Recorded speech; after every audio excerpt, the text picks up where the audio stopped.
Hello दोस्तों, जियो गुरुजी classes में आपका स्वागत है। मैं रोहित शर्मा, सब्जेक्ट अपना ज्योग्राफी। देखिए, अपना टॉपिक है वो आज है प्रवास के परिणाम, जो कि हमारे 12th क्लास की सेकंड बुक लोग और अर्थव्यवस्था से संबंधित है, जो कि हमारा सेकंड चैप्टर जो है लेसन नंबर 2 उसी का टॉपिक है, लास्ट वाला टॉपिक है।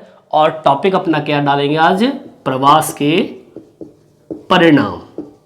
देखिए, प्रवास के बारे में तो आप जानते ही हैं। प्रवास क्या होता है?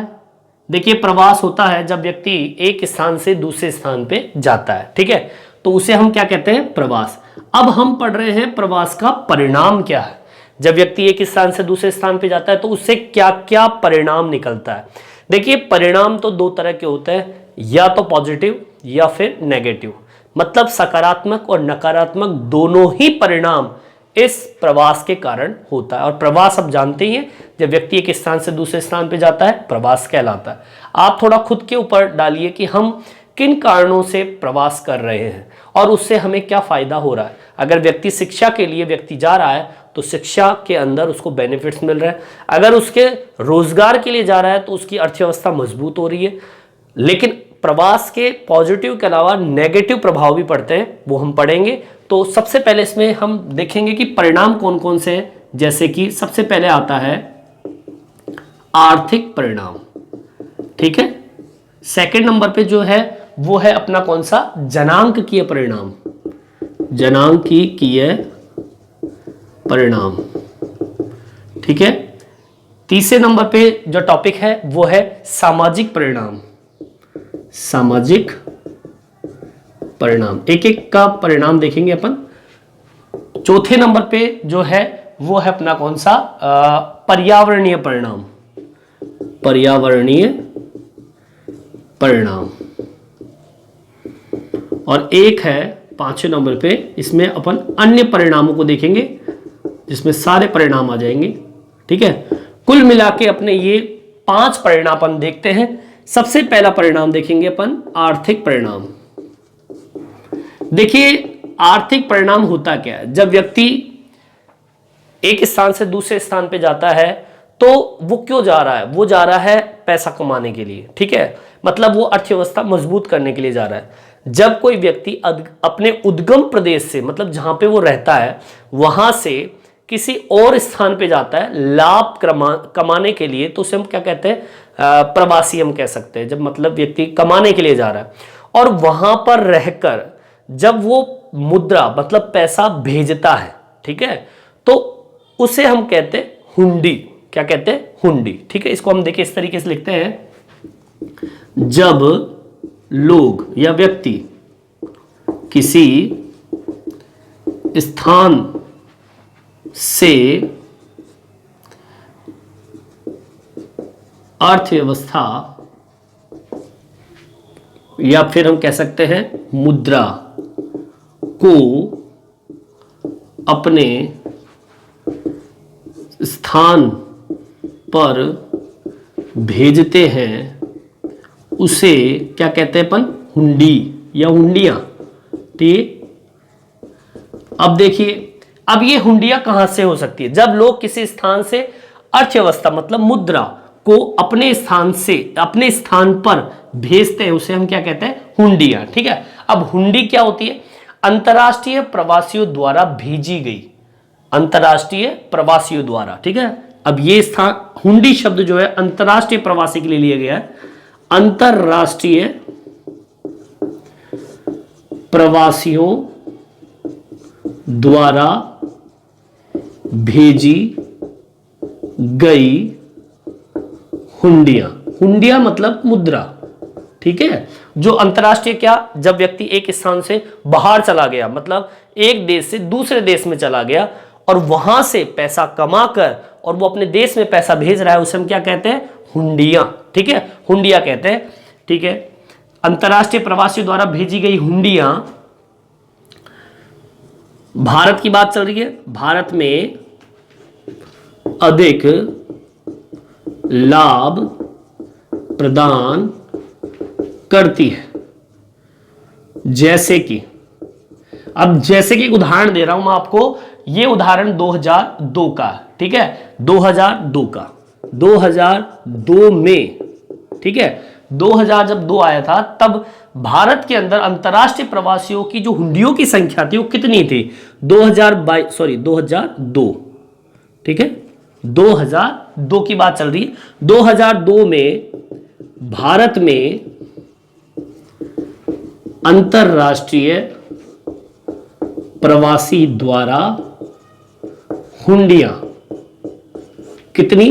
1110 अरब, ठीक है, 110 अरब, 110 अरब अमेरिकन डॉलर भेजी गई। मतलब ये कि जब व्यक्ति अपने स्थान से दूसरे स्थान पे गया और वहां से जो पैसा भेज रहा है उसको हम एक तरीके से हुंडियों में लेते हैं। हुंडी कब? जब व्यक्ति अंतरराष्ट्रीय स्तर पर पैसा भेजे, बाहर विदेश से अगर पैसा भेज रहा है तो उसे हुंडी कहते हैं।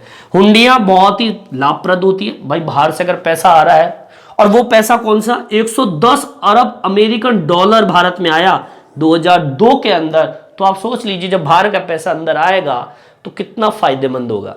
अब देखिए ये सबसे ज्यादा जो डॉलर जो आई हमारे इंडिया के अंदर जो ये आया है, सबसे ज्यादा ये हुंडिया जो प्राप्त किया गया वो प्राप्त किया गया था जैसे कि पंजाब, केरल और तमिलनाडु।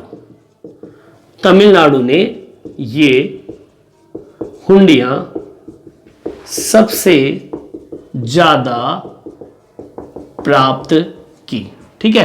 तो ये आपके आर्थिक परिणाम। अब आगे चलते हैं भाई, ये हुंडियां तो आ गई। अब ये हुंडियां से हमें को फायदा क्या है, ठीक है, वो देखेंगे अपन। इसको उतारना चाहे तो आप उतार सकते हैं। देखिए अब देखेंगे कि भाई हुंडियों से हमें फायदा क्या है, वो देखते हैं, ठीक है।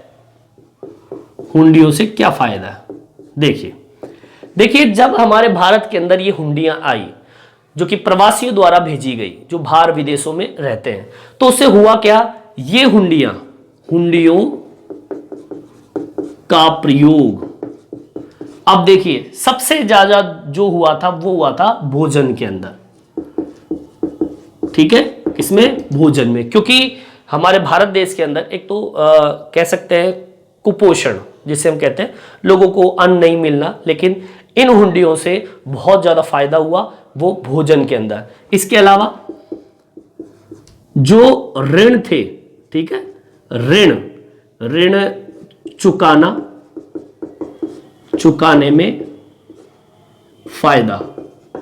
अब वो चुकाने में फायदा मतलब ऋण चुकाने में फायदा मतलब एक कह सकते हैं ऋण की अदायगी, ठीक है ना, ऋण की अदायगी हम कह सकते हैं इसको, ऋण की अदायगी हम कह सकते हैं, जो कि बाहर से जब पैसा आया तो हमने ऋण चुकाया। इसके अलावा उपचार, विवाह है, ठीक है, इसमें भी फायदा हुआ जब पैसा बाहर से आएगा। इसके अलावा बच्चों की शिक्षा, ठीक है, और देखिए मैं बता दूं आपको कृषि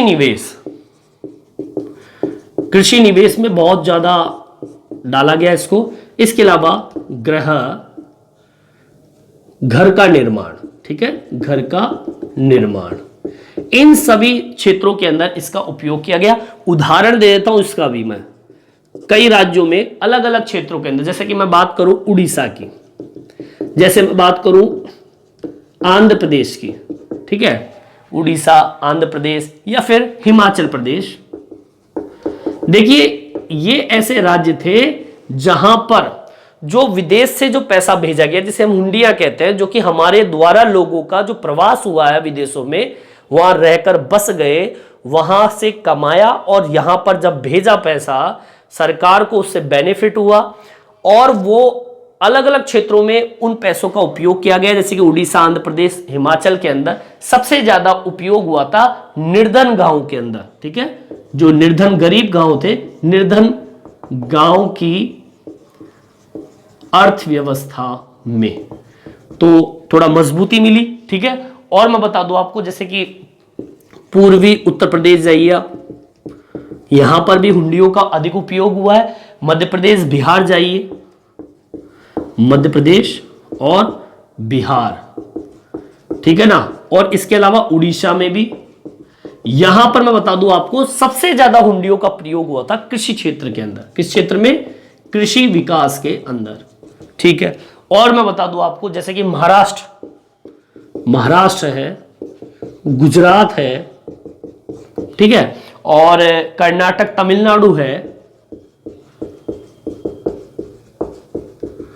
ये ऐसे, दिल्ली है, ये ऐसे क्षेत्र थे जहां पर सबसे ज्यादा हुंडियों का उपयोग औद्योगिक विकास से गंदी बस्तियों के लिए, औद्योगिक विकास और गंदी बस्तियों के अंदर, ठीक है, औद्योगिक विकास के अंदर और गंदी बस्तियों के अंदर, इन क्षेत्रों के अंदर इन पैसे का उपयोग किया गया, इसे हम हुंडियों का नाम देते हैं। चलिए, ये तो बात हुई हमारी आर्थिक परिणाम की। चलिए आगे चलते हैं अपन। सेकंड नंबर पे आता है जनांककीय परिणाम। जनांककीय मतलब आपकी जनसंख्या से संबंधित है, ठीक है। दूसरा पॉइंट अपना जनांककीय परिणाम, जनांककीय परिणाम जो कि जनसंख्या से संबंधित है। देखिए, प्रवास से क्या होता है, देश में जनसंख्या के अंदर बड़ा बदलाव होता है। जब ग्रामीण क्षेत्र की जनसंख्या अगर शहरी क्षेत्र के अंदर आती है तो वहां पर जनसंख्या का दबाव बढ़ जाता है, ठीक है। क्या लिखेंगे अपन?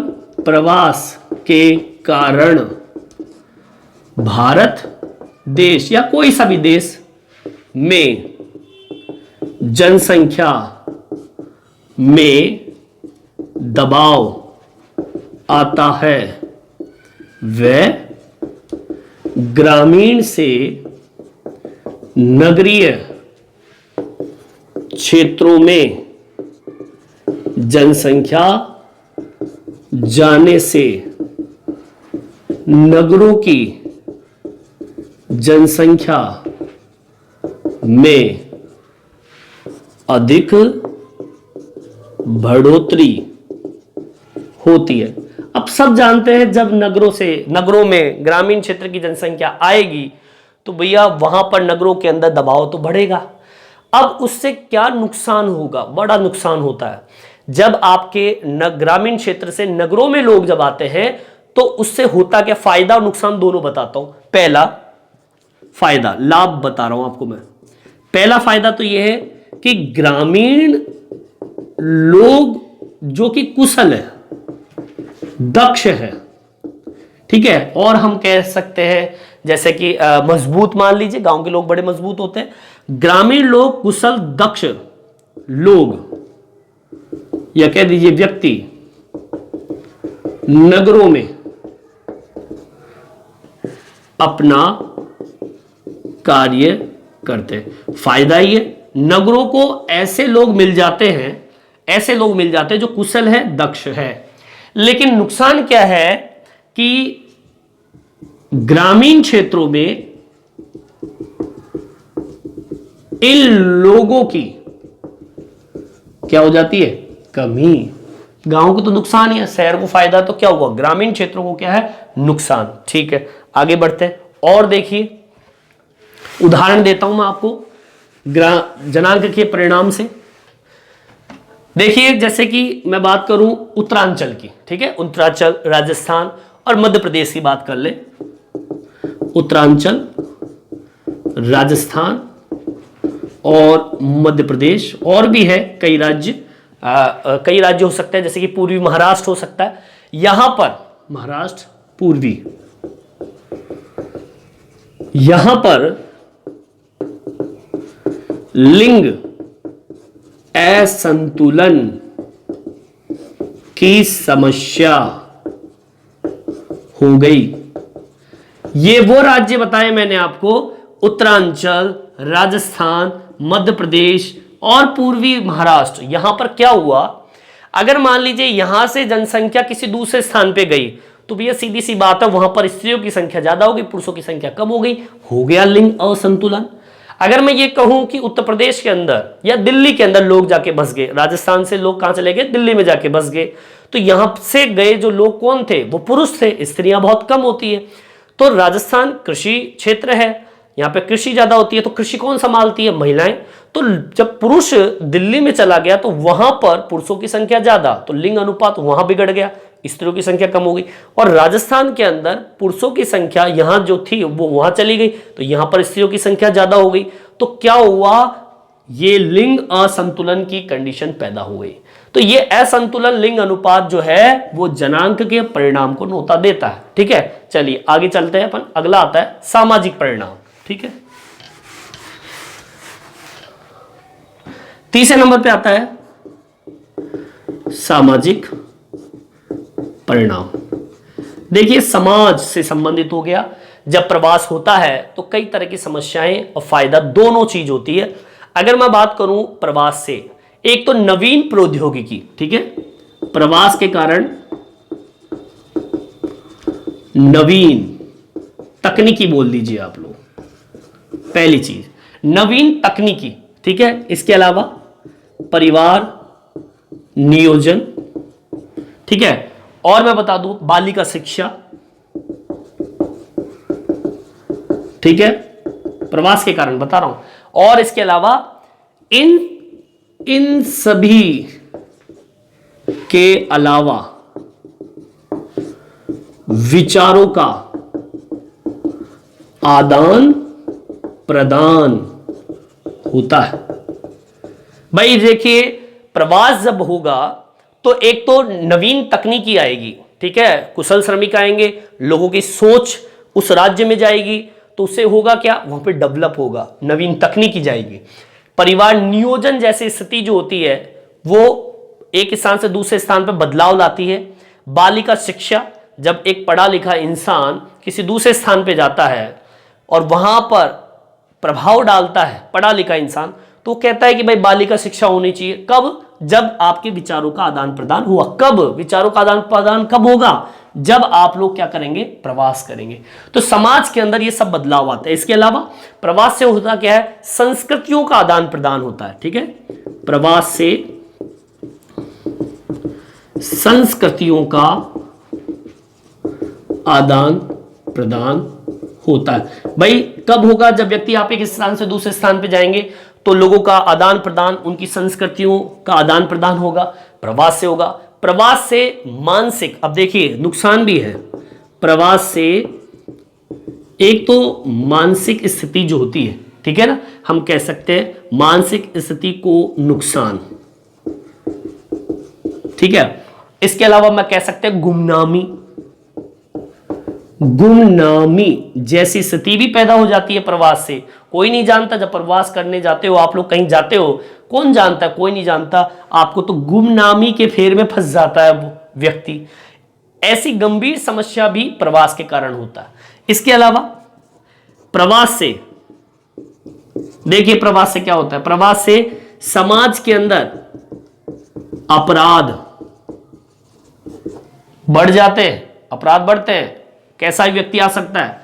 असामाजिक तत्व भी आते हैं, अच्छा और बुरा दोनों व्यक्ति आते हैं। गलती से आपके समाज के अंदर असामाजिक तत्व आ गए, प्रवास करके आया आपके घर पे, आपके समाज के अंदर, तो वो असामाजिक तत्व भी हमारे प्रवास के कारण होता है, और अपराध भी हमारे प्रवास के कारण ही पैदा होता है। ठीक है, 3 बिंदु हो गए अपने। अब आता है अपना चौथा बिंदु, पर्यावरणीय। देखिए चौथा बिंदु अपना आता है पर्यावरणीय परिणाम। देखिए पर्यावरणीय परिणाम क्या होता है? देखिए पर्यावरणीय प्रवास से संबंधित है। ग्रामीण से नगरीय क्षेत्रों में जब प्रवास करता है तो होता क्या है? देखिए ग्रामीण से लोग नगरीय क्षेत्रों में प्रवास करते हैं तो नगरों में अति संकुलता को बढ़ावा मिलता है। भाई जब व्यक्ति ग्रामीण क्षेत्र से नगरों में जाएंगे तो नगरीय क्षेत्रों के अंदर अति संकुलता, मतलब वहां पे जनसंख्या ज्यादा हो जाएगी। अब जनसंख्या जब ज्यादा होगी तो क्या होगा? भौतिक व सामाजिक संरचनाओं या अवसंरचनाओं पर दबाव पड़ेगा। ठीक है, इसके अलावा मैं बता दूं आपको, अनियोजित बस्ती का निर्माण होगा। अनियोजित का मतलब होता है टेढ़ा मेढ़ा, कैसे भी बस्ती बन सकती है। अनियोजित बस्तियां बसेगी। ठीक है, अनियोजित बस्तियां बस जाएगी, टेढ़ी मेढ़ी कैसे भी बस्तियां बस सकती है भाई, दबाव पड़ेगा तो। इसके अलावा मैं बता दूं आपको, गंदी बस्तियां बनेगी। ठीक है, इसके अलावा छोटी कॉलोनियां बनेगी। ठीक है, इसके अलावा मैं बता दूं आपको, प्राकृतिक संसाधन जो होते हैं, प्राकृतिक संसाधनों पर क्या पड़ेगा, दबाव पड़ेगा। ठीक है, इसके अलावा भौम जल जो होता है, मतलब जमीन के अंदर जो पानी होता है, भौम जल पर दबाव पड़ेगा। ठीक है ना, कम हो जाएगा, ज्यादा ज्यादा पानी निकालेंगे। इसके अलावा वायु प्रदूषण होगा। इसके अलावा मलवहित का निपटान जो है का अभाव होगा। ठीक है ना, जो भी गंदगी निकलती है मलवहित, उनका निपटान भी ठीक प्रकार से नहीं हो पाएगा। इसके अलावा कूड़ा कचरा जो होता है, कूड़ा कचरा का प्रबंधन भी नहीं होगा। ऐसी कई समस्याओं का सामना आपको करना पड़ेगा प्रवास से। ठीक है, चलिए लास्ट में आता है अन्य परिणाम। अब अन्य में तो हम सब कुछ डाल देंगे। देखिए पांचवा बिंदु, अन्य परिणाम। देखिए अन्य परिणाम में क्या, प्रवास से होता क्या है, आपको मैं बता दूं, प्रवास के कारण जब व्यक्ति पुरुष अपनी स्त्री को छोड़ के चला जाता है तो स्त्रियां पीछे रह जाती है। वो सामाजिक, वो शारीरिक, वो मानसिक दबाव झेलती है। यह भी प्रवास के कारण होता है। इसके अलावा स्त्रियों की शिक्षा और रोजगार के लिए अगर स्त्रियां प्रवास करती है तो अर्थव्यवस्था में बड़ी मजबूती मिलती है। इसके अलावा अगर प्रवास हो रहा है तो मुद्रा का आदान प्रदान होता है, अर्थव्यवस्था मजबूत होती है। उच्च प्रशिक्षण जो होते हैं वो व्यावसायिक लोगों को जब मिलता है तो लोगों का विकास होता है। अगर प्रवास से विकास हो रहा है सकारात्मक, तो नकारात्मक प्रभाव भी प्रवास से होता है। ठीक है, तो हम इसमें 2-3 पॉइंट डाल सकते हैं अन्य में। एक तो ये डाल सकते हैं कि स्त्रियों पर प्रवास से मानसिक, ठीक है, एक तो हम कह सकते हैं मानसिक दबाव और एक हम कह सकते हैं शारीरिक, क्योंकि शारीरिक इसलिए कहते हैं क्योंकि वो अकेली पड़ जाती है, पुरुष नहीं रहता है, तो मानसिक और शारीरिक दबाव। ठीक है, इसके अलावा हम कह सकते हैं, क्या बताया मैंने, स्त्री शिक्षा जो होती है, स्त्री शिक्षा के लिए प्रवास हो रहा है तो वो अर्थव्यवस्था के लिए मजबूत है। ठीक है, अर्थव्यवस्था के लिए क्या है, मजबूत है। इसके अलावा मुद्रा का आदान और प्रदान, ठीक है, आदान प्रदान भी होता है। इसके अलावा प्रवास प्रशिक्षित व्यवसाय में लोगों का विकास करता है। इसके अलावा मुद्रा का आदान प्रदान। इसके अलावा हम सकारात्मक नकारात्मक क्षेत्र में भी ले जा सकते हैं कि प्रवास से विकास ही नहीं होता है, नकारात्मक प्रभाव भी पड़ता है। नकारात्मक मैंने आपको बताया, अपराध, चोरी चकारी, ऐसा अति संकुलता, जनसंख्या का प्रभाव, छोटी कॉलोनियों का निर्माण, बस्तियों का निर्माण, छोटी भूम जल समस्या, कचरे का प्रबंधन जैसी समस्या, ऐसे कई समस्याओं का सामना हम प्रवास से करते हैं। तो ये जितने भी बिंदु हैं, ये सारे के सारे बिंदु इसमें प्रवास से सकारात्मक और नकारात्मक लाभ और हानि, ये दोनों के दोनों आपको प्रवास से उठानी पड़ती है। तो ये हमारा प्रवास के परिणाम है। तो ये टॉपिक आपके समझ में आ गया होगा। इस टॉपिक में इतना ही, ये अपना लेसन भी कंप्लीट हो चुका है। ठीक है, इस वीडियो में इतना। ये वीडियो आपको कैसा लगा मेरे कमेंट्स बॉक्स में डाल के बताएं, और हाँ, मेरा चैनल जो है वो जरूर सब्सक्राइब करें जिससे मैं नेक्स्ट वीडियो आप तक पहुंचा सकूं। इस वीडियो में इतना ही।